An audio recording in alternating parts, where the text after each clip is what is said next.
how is racial equity showing up in health impact assessments and resilience planning? We're going to talk to two researchers at University of Miami who are trying to answer that question.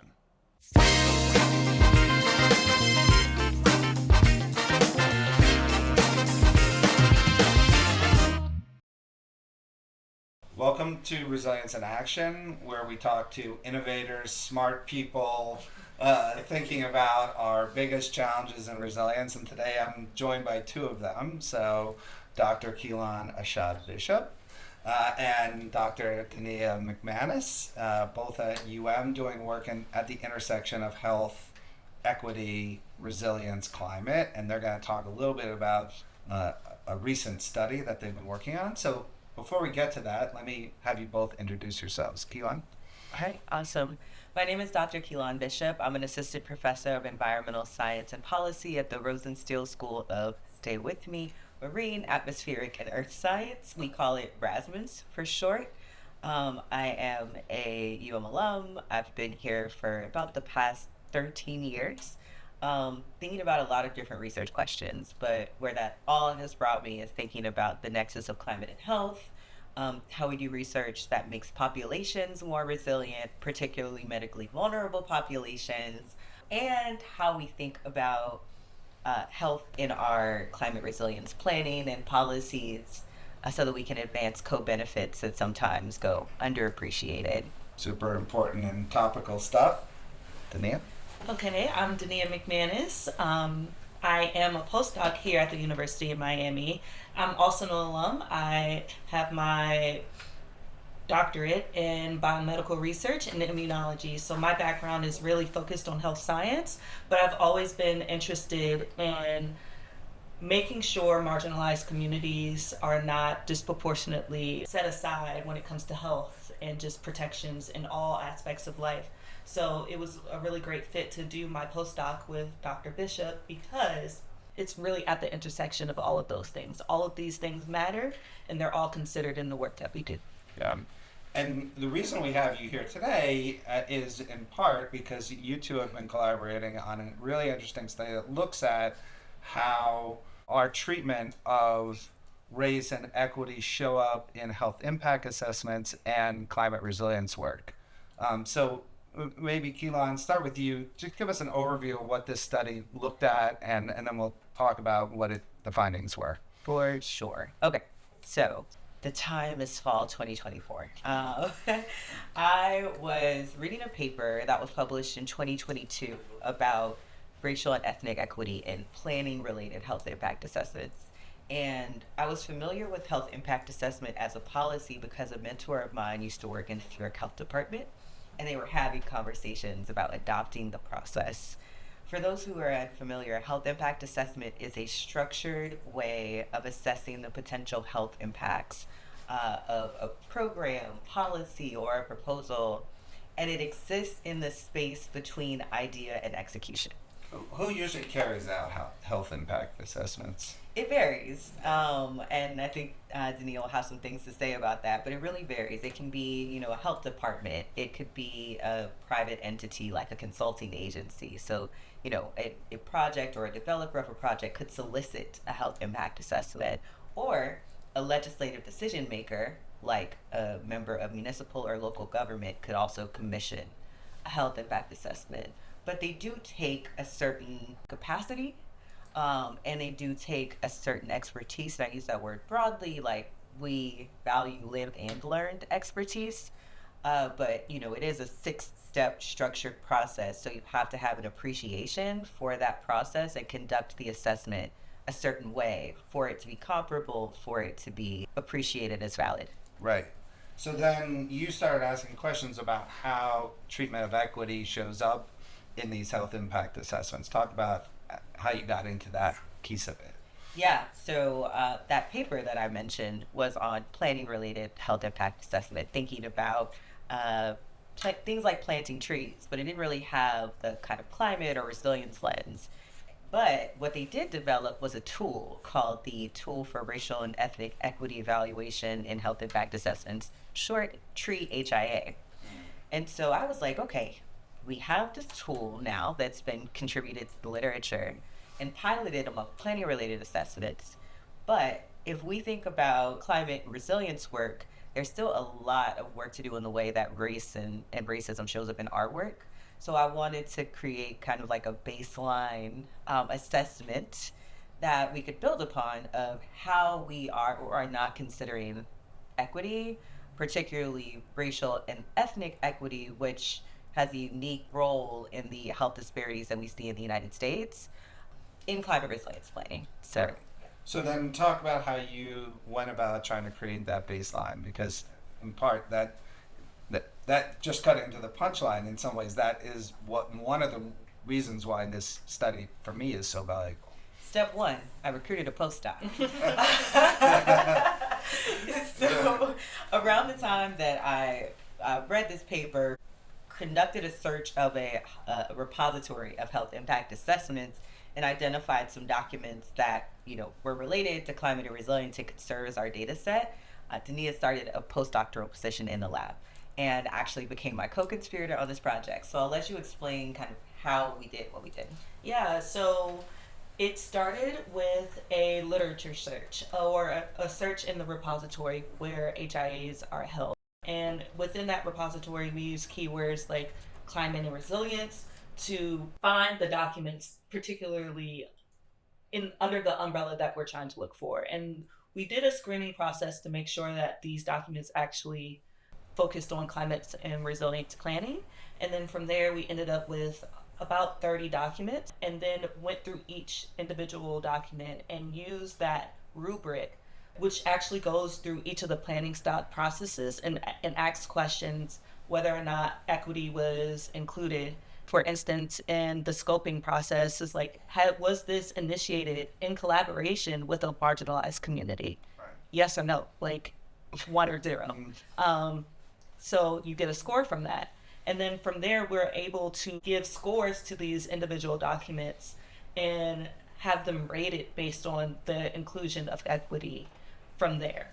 And then from that point, we were able to separate them into kind of 2 groups or multiple groups of scoring, whether positive or negative scoring. And we're able to do a qualitative analysis where we looked to see if there were any similarities between the high scoring and low scoring HIAs, where we were able to pull out themes of what entities used really well to include equity or what issues were left out and why the low scoring HIAs scored so low. Say that last piece again. So you were looking for similarities between that all of the high scoring HIAs had Yes. versus all of the low scoring. Yes. And talk a little bit about, so what were some of those similarities? So the similarities, I can say, for the high scoring HIAs, which means that they had positive scores and which translates to them having a high inclusion of racial and ethnic equity within the HIA planning process.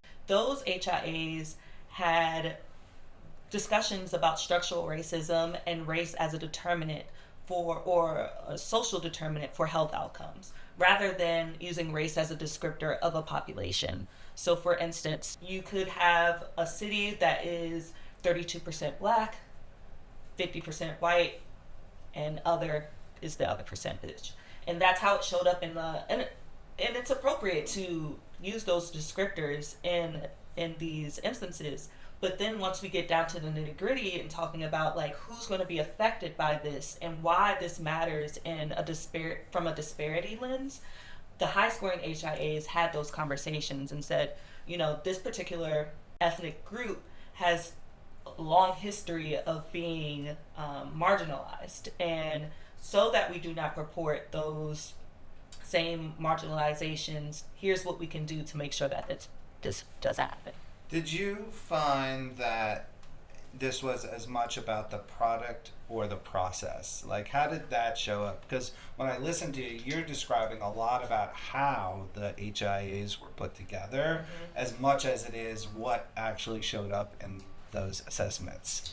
Yeah, I think it has a lot to do with how it was put together rather than the what. Because regardless, again, our search terms were climate and resilience. So everything was focused around resilience projects and how it's going to affect human health. So the engagement of communities and the framing of the co-benefits, as well as the engagement from the communities from the start of the HIA process, was a key factor in incorporating ethnic considerations. And if I may, the ability to talk about race versus racism is contingent upon diverse voices in the room.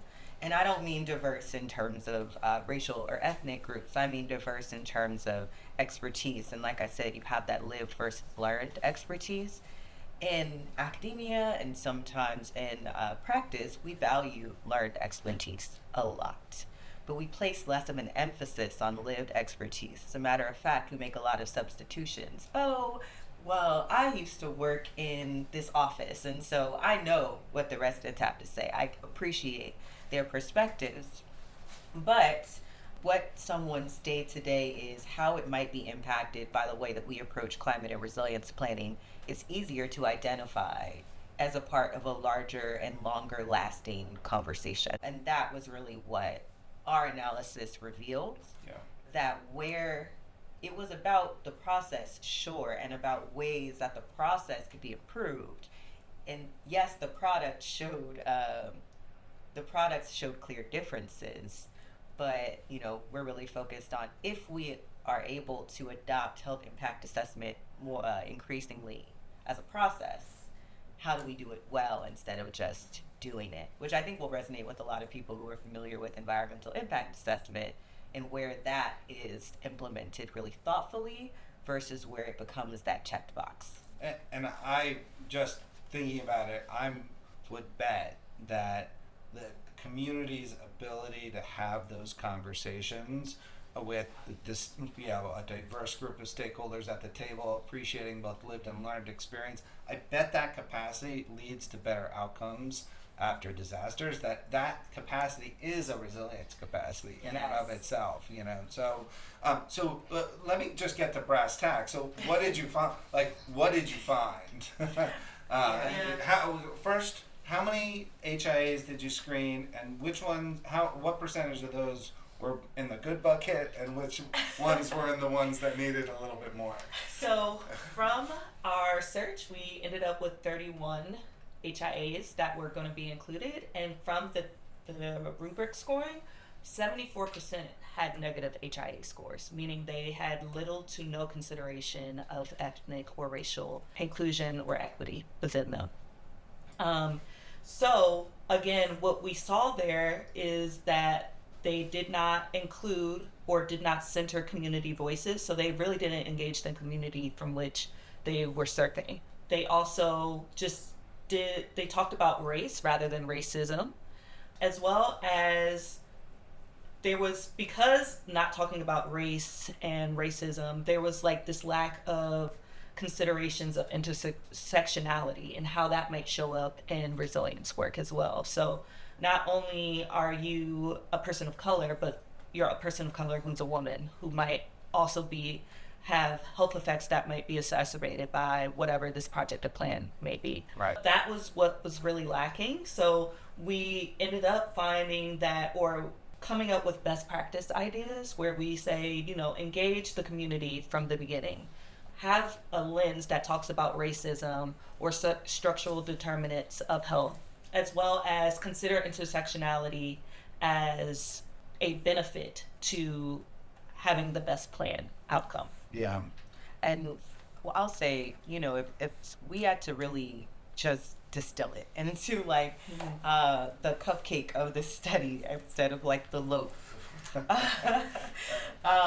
The low scoring HIAs talked about indicators, the higher scoring ones talked about what they indicate. Right. The low scoring HIAs talked about how the community could benefit. The high scoring HIAs talked about who within the population needed to benefit Correct. the most, so that we were reducing harm amongst those amongst the populations where it's concentrated. The low scoring HIAs made assumptions of community. The high scoring HIAs engaged community intentionally. And the low scoring HIAs did not fully appreciate, like the high scoring HIAs did, that the legacies of structural racism are seen in mutually reinforcing systems of oppression. And so, to Dania's point, it is not just race, it's race and income, it's race and class, it's race and immigration, it's race and gender. And so, and considering one indicator of power or privilege or oppression, you miss that you can address that one and boom, something else comes to reinforce that same inequity. So those were the most salient differences. I have two questions to follow up here. One is, were there particular entities that, did you see patterns in the kinds of entities that did this well? Were they municipal governments? Were they consultants? Were they working for health departments? Were there any patterns in that? Yeah, I didn't notice any particular patterns. I will say the two that stick out the most to me were the high scoring HIAs that had people of power or stakeholders that initiated the HIAs that were also a part of the community. Right. So they were embedded, they lived near, worked near, shared spaces with the communities that were marginalized, and were able to integrate that community to have a voice within how this HIA process. Which HIAs grabbed you the most? Ooh. Before you answer this, one thing that we like to emphasize, that to be word so eloquently, is the purpose of this analysis was not to penalize or praise any practitioner in particular. Right. The focus was on the process and how we might better the process. Yeah, Up to you. exactly. I'm probably going to pronounce this incorrectly, but it is a particular indigenous tribe. I forget the exact location. It's Minnesota. Fond du Lac. Okay. I have no idea. So that particular HIA, the city or the state was going to change the treatment of the water, which would directly affect the type of rice that the indigenous community or tribe ate. That was a staple and lived for centuries within their diet. So while on surface for the everyday person, you, me, that water change wouldn't change anything for us other than a water change, but their crop would be affected. So they said, before you do this, let's talk about how this water change will change how Mamoon, I believe that's how it's pronounced, is grown for us. Mm-hmm. And they even had the kids in class draw pictures of this is what Mamoon means to me and my family.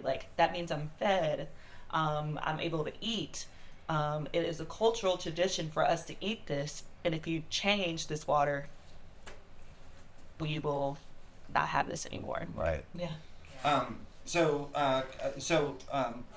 You mentioned a lens for this. Are there good lenses out there that if people are watching want to follow up? Is there a particular, are there resources that you can point people to?